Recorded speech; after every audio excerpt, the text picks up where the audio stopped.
Welcome back to First Steps. It's our hope that this course helps you to take first steps and next steps in your relationship with God. Several years ago, Cheyenne and I faced the deepest valley of our life. All of our previous struggles paled in comparison to what we're about to face. Cheyenne was 9 months pregnant with our firstborn son, Luke, and we had just moved back to our hometown to work on staff at the church that we both grew up in. Within a few weeks of moving, she went to the hospital to give birth, and we went in so full of excitement, ready to welcome into the world our baby boy. But soon after she gave birth, the doctors made notice that he wasn't your typical baby. In fact, he had several of the signs of Down syndrome. Now this, to us, was a complete shock, since there were no signs of anything like this during the previous 9 months, full of doctor's appointments and checkups and ultrasounds. So for us, we could hardly believe it. Surely this was a mistake, right? But it wasn't. After some more tests, we found out that our baby boy was, in fact, born with Down syndrome. And the unknown of what that would lead to was devastating for us. Not only that, but the questions of why were crippling. How could God allow this to happen? Was it something that we did? Was it something that we caused? So it was a dark time for us. And it would have crushed us if God hadn't brought us back to our hometown to be with family and to our home church, where we had a small group community that cared for us so well. God had us in the right place, at the right time, with the right people who could carry us through. I don't think it's too strong to say that that community saved our life. In this session, we're going to talk about our need for community. In Genesis chapter 2, we read that in the beginning, God created everything and called it good. But he said that one thing wasn't good: for man to be alone. Adam had all the beauty of nature and the company of animals all around him, yet God said this was not enough. Adam needed a companion. So God created Eve, and we see the first marriage being instituted by God. Yes, marriage is important, but I think there's an even more basic lesson to be learned here.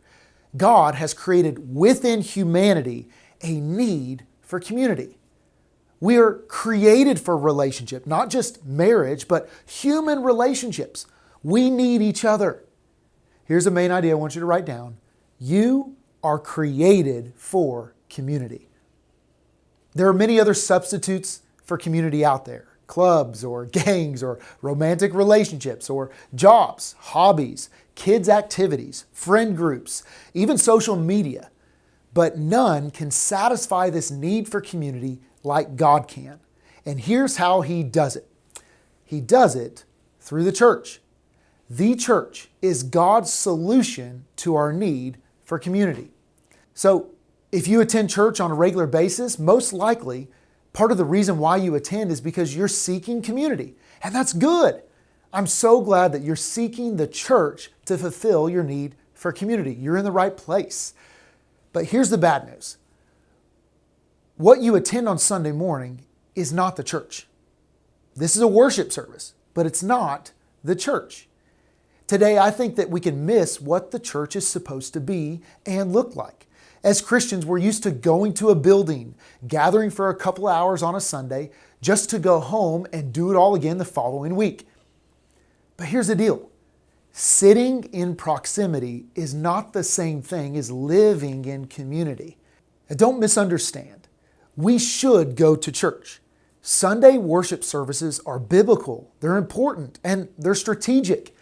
Our primary goal on Sundays is to elevate God in worship, introduce people to Jesus, and help everyone to take next steps in their relationship with God.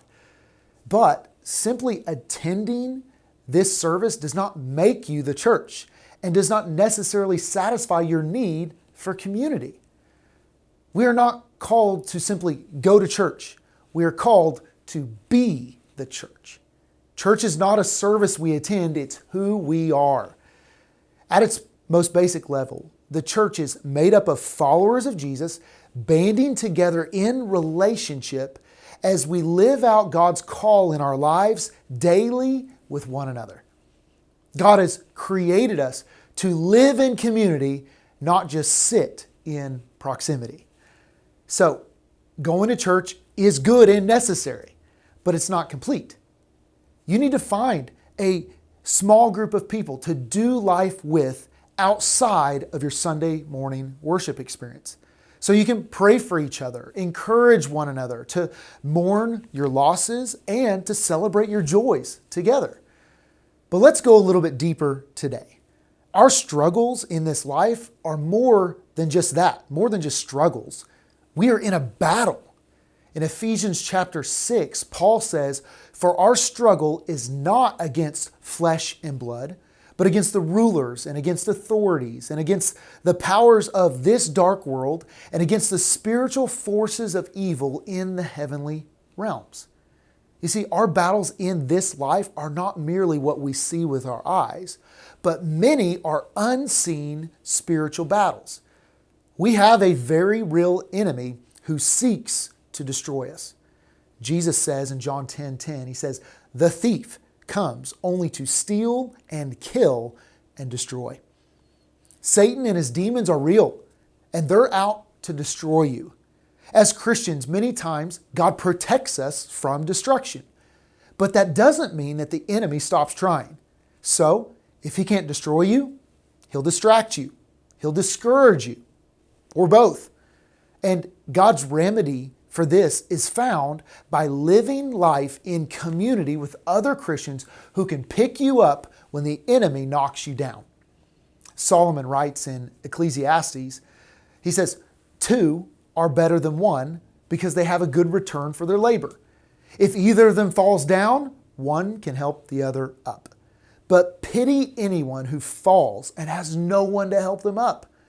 Also, if two lie down together, they will keep warm. But how can one keep warm alone?" Paul says it this way in Galatians 6 when he's talking about community. He says, "Carry each other's burdens, and in this way you will fulfill the law of Christ." So, when life and circumstances get heavy, who can you count on to carry the weight? I'll say it again. You and I are created for community. I can't imagine where Cheyenne and I would be if we didn't have a community around us when we went through the darkest season of our life. You see, you can't plan when tragedy or heartache will hit you. All you can do is prepare for the reality that it will happen one day. And when that day comes, who will you turn to? Community holds you up when life weighs you down. So, what steps do you need to take to find real community in your life?